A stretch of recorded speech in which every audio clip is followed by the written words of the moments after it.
Welcome to our channel Sai Amrutavani. ఓం సాయిరామ్. సాయి బిడ్డలందరికీ నమస్కారం అండి. ఈరోజు బాబా గారు మనకి అందిస్తున్న సందేశం గురించి తెలియజేస్తున్నాను. నీవు కలత చెందవలసిన పని లేదు తల్లి. నేను నీ వెంటే ఎల్లప్పుడూ ఉండి నీ యోగక్షేమాలను అన్నీ చూసుకుంటూనే ఉంటున్నాను. నీకు భయపడవలసిన పని లేదు. నీవు నాపై నమ్మకాన్ని ఉంచు. భగవంతుని యొక్క దృష్టిలో అందరూ సమానులే తల్లి. కర్మ సిద్ధాంతం ప్రకృతి యొక్క మారని శాశ్వత చట్టం.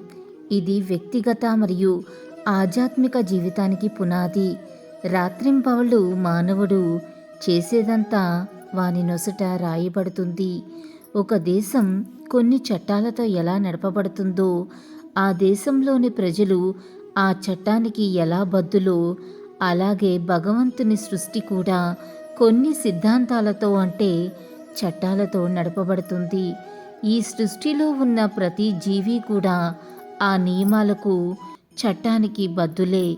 అలాంటి ప్రకృతి చట్టాలలో కర్మ సిద్ధాంతం అన్నది మారని శాశ్వత చట్టమని మీరు తెలుసుకోవాలి. అందుచేత ఈ సృష్టిలో జీవిస్తున్న మానవులమైన మీరు కర్మ సిద్ధాంతం అనే చట్టాన్ని అనుసరించి జీవించాలి. కర్మ సిద్ధాంతం అనే ఈ చట్టాన్ని నిర్లక్ష్యం చేయకూడదు. తేలికగా అస్సలు తీసుకోకూడదు. అంటే ఇష్టం వచ్చినట్లు కర్మలు చెయ్యకూడదు. ఎలా పడితే అలా ప్రవర్తించకూడదు. అలా ప్రవర్తిస్తే కర్మలు చేస్తే సృష్టిలోని కర్మ సిద్ధాంతం అనుసరించి ఫలితం అనుభవించవలసి ఉంటుంది. ఒక రకంగా ఒక దేశం కనిపించే ప్రభుత్వంచే రాజ్యాంగం ప్రకారం ఎలా నడపబడుతుందో ఈ సృష్టి కూడా కనిపించని శక్తి భగవంతునిచే కొన్ని నియమాలు సిద్ధాంతాలను అనుసరించి నడపబడుతుంది. ఒక దేశ చట్ట ప్రకారం తప్పు చేసినవాడు ఎలా శిక్షింపబడతాడో అలాగే ఈ ప్రకృతి చట్ట ప్రకారం పాపం చేసినవాడు కూడా శిక్షింపబడతాడు. అంటే కష్టాల పాలవుతాడు. ఒక దేశ చట్టాలు మారవచ్చునేమో కానీ ప్రకృతి యొక్క చట్టం మట్టుకు ఎప్పటికీ మారదని మీరు గ్రహించాలి. ఇంకా ఈ కర్మ సిద్ధాంతం ప్రకారం ఎవరు ఏ కర్మ చేసినా అది వారి నొసట రాయబడుతుంది. చాలామంది ఉద్దేశం ఏమిటంటే మన రాతలు దేవుడంటే బ్రహ్మ రాస్తాడు అని అనుకుంటున్నారు. బ్రహ్మ మీ నుదుటిన రాసిన రాత ప్రకారమే జీవితం ఉంటుందని భావిస్తున్నారు. అందుకే నా రాత ఇలా ఉందని నుదురు చూపిస్తూ ఉంటారు. కానీ మన కర్మలే మన నుదుటిన రాయబడతాయని మీరు గ్రహించాలి. దాని అర్థం మనం చేసే ప్రతి కర్మ ఈ సృష్టిలో రికార్డ్ చేయబడుతుంది, అంతే పొందపరచబడుతుంది. అంటే మీరు చేసే ప్రతి పని కూడా ప్రతి మాట అనుక్షణం పగలే కాదు రాత్రి కూడా అన్నీ రికార్డ్ చేయబడతాయన్నమాట. మీరు ఒక్కరే ఉన్నా గుహలో ఉన్నా ఎవరు చూడకుండా గది తలుపులు వేసుకున్నా కూడా మీరు చేసే పనులు మాటలు కర్మలు రికార్డ్ చేయబడుతూనే ఉంటాయి. అంటే ప్రకృతి ఎంత శక్తివంతమైనదో తెలుసుకోవచ్చు. అందుచేత ప్రకృతి శక్తిని తక్కువగా అంచనా వెయ్యవద్దు. మీరు చేసిన పనులే కొన్ని రోజుల్లో మీరు మర్చిపోతారు. మరికొన్ని కోట్ల జీవులు కర్మలు రికార్డ్ కావటం అంటే ప్రకృతి యొక్క శక్తి మనం ఊహించుకోవచ్చు. రికార్డ్ చేయబడటమే కాదు, ఇక్కడ సమయ సందర్భాన్ని అనుసరించి దాని యొక్క ఫలితం కూడా మీకు ఇవ్వబడుతుంది. ఈ సందర్భంగా మీరు తెలుసుకోవాల్సిందేమిటంటే మీ రాతలు మీరు చేసే కర్మల ద్వారా మీరే రాసుకుంటున్నారని, మీ రాత వేరెవ్వరూ రాయటం లేదని మీరు తెలుసుకోవాలి. అంటే మీ జీవితం మీ చేతుల్లోనే ఉందని మీరు తెలుసుకుని గ్రహించాలి. మీ చేతులు చేసే చేతుల్లోనే ఉందని మీరు తెలుసుకోండి. అదే మీ జీవితం ఇలా ఉందని ఎవరిని నిందించవద్దు. కనీసం ఇప్పటి నుంచైనా మీ చేతులు సరిచేసుకోవాలి. ప్రవర్తనను మార్చుకోవాలి. మీ భవిష్యత్తు ఎలా ఉండాలని అనుకుంటున్నారో దానికి తగ్గట్టుగా కర్మలు చేయాలి. పశుపక్ష నరసురాసుర జలచర కీటకాదులన్నీ చేసుకున్న కర్మలు అనుభవిస్తున్నవే.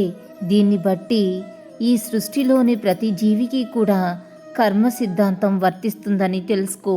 కర్మ సిద్ధాంతాన్ని ఏ జీవి, ఏ ప్రాణి తప్పించుకోలేదు. ప్రతి జీవి కూడా చేసుకున్న కర్మలు తప్పకుండా అనుభవిస్తున్నాయి. ఇప్పుడున్న మీ జీవితమైన మీరు అంతకుముందు చేసుకున్న కర్మలను బట్టే ఉందని మీరు అర్థం చేసుకోవాలి. అందుచేత కర్మలు చేసేటప్పుడు చాలా జాగ్రత్తగా చేయాలి, ఆలోచించి చేయాలి. నష్టం కలిగించే కర్మలు ఎప్పటికీ చెయ్యకూడదు. లాభం కలిగించే కర్మలే చెయ్యాలి. మీకు ఇప్పటికైనా అర్థమైందా తల్లి? మీ భవిష్యత్తు మీ చేతుల్లోనే ఉంది అని. భగవంతుడు ఏది ఇవ్వటం లేదు అని అంటున్నారు, బాధపడుతున్నారు. మీరు చేసిన కర్మలను అనుసరించి ఏదైనా మీరు పొందగలరు. అది మీరు గుర్తించాలి. భగవంతుడు ఏది ఇవ్వకపోతే మీరు దేనికి పనికిరారు తల్లి. మీరు చేసే కర్మలు చేసేసి ఇవ్వలేదు అనే నింద భగవంతునికా తల్లి? ఒక్కసారి ఈ ప్రపంచంలో బయటకు వెళ్ళి చూడు. ఉండటానికి ఇల్లు, తినటానికి తిండి, త్రాగటానికి నీరు లేక బాధపడే వాళ్ళని చూడు.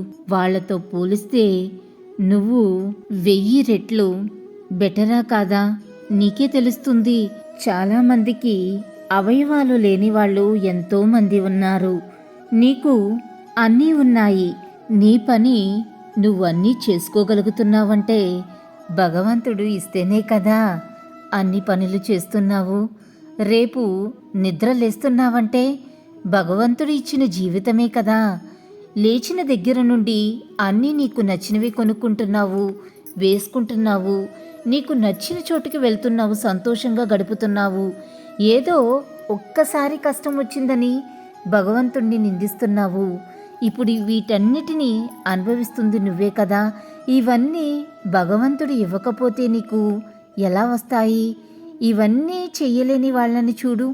ఒక్కసారి నీకు ఎంత చేశాడో అప్పుడు భగవంతుడు నీకు తెలుస్తుంది. అప్పుడు భగవంతుడు నీకు ఎంత చేశాడో అనేది నీకు బాగా అర్థమవుతుంది తల్లి. అంతేకాని భగవంతుడు ఏదీ చెయ్యలేదని ఊరికే నిందలు వేయటం తప్పు. ఈరోజు నువ్వు అనుభవిస్తున్న జీవితం అంతా భగవంతుడు ఇచ్చిన ప్రసాదమే. అది గుర్తించుకో. నీవు చేసుకున్న కర్మలను అనుసరించే నీకు అన్ని బాధలు కానీ, కష్టాలు కానీ, నీకు దొరికే సుఖాలు కానీ అన్నీ ప్రాప్తిస్తాయి. అందుకే చేసే ప్రతి కర్మ కూడా మంచి కర్మ చెయ్యి. అప్పుడు నీకు మంచే ప్రాప్తిస్తుంది. అంతేగాని భగవంతుడికి ఎప్పుడు ఎవరి మీద ఎలాంటి పక్షపాతం, ఎలాంటి అసూయ, ద్వేషం, కోపం ఎలాంటివి ఉండవు. ఎలాంటి వికారాలు భగవంతుడికి లేవు తల్లి. ఇది నీవు గ్రహించాలి. అందరితో పోల్చుకుంటే నీ జీవితం 1000 రెట్లు అధికంగా మంచి ఇదిలో ఉన్నందుకు భగవంతుడి యొక్క నామస్మరణ చేసుకుంటే ఇంకా మంచి ఉన్నతమైన భవిష్యత్తు నీకు ఇస్తాడు.